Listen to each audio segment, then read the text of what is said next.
गाने के प्रायोजक रविंद्र बहुसेन देवराहर धमोर सुल्तानपुर मोहम्मद नौसाद बिहार जयप्रकाश बदायूं बरेली।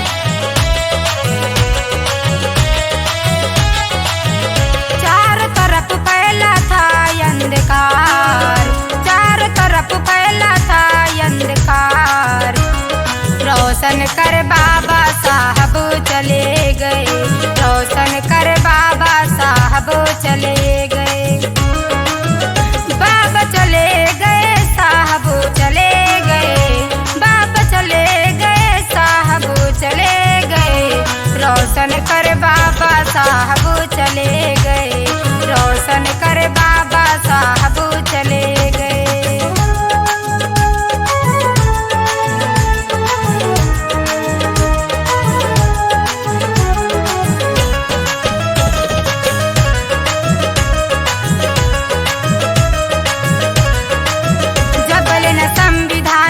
क्यों न काम दिहे 24 घंटा तोहरा पुरखा जे का नाम लिहे। ना बजरंग बली ना ही त्रिपुरारी जी, क्यों नहीं साथ दिहे राम या मुरारी जी। लाव ज्ञान अब तो कैला सुधार, लाव ज्ञान अब तो कैला सुधार। रोशन कर बाबा साहब चले गए, रोशन कर बाबा साहब चले गए।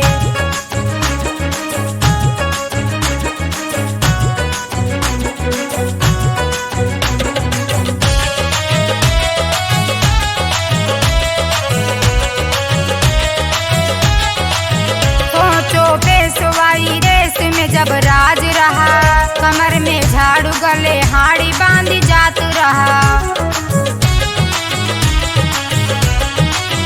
आज कमर में बेल्ट गले में यह हटाई, पेट भरा तो तोहरे आवे लाग मोटाई। मिशन भूल कैला ढोंगी के दुआर, मिशन भूल कैला ढोंगी के दुआर। रोशन कर बाबा साहब चले गए, रोशन कर बाबा साहब चले गए।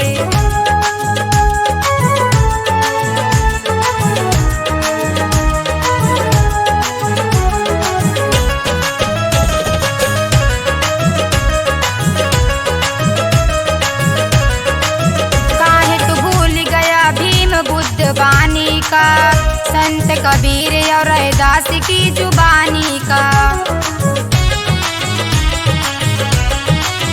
जिंदगी में महापुरुष ढोंग के विरोध की है, वेद पुराण और स्मृति में भी शोध की है। पकड़ रास्ता जो कहे पेरियार, पकड़ रास्ता जो कहे पेरियार। रोशन कर बाबा साहब चले गए, रोशन कर बाबा साहब चले गए।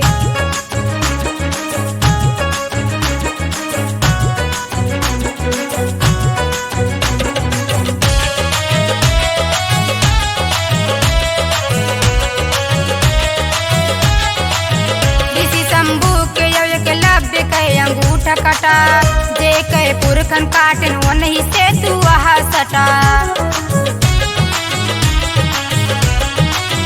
आज से महापुरुष आज तलक समझाए, बहुजन बनवा तू समाज इहे बतलाए।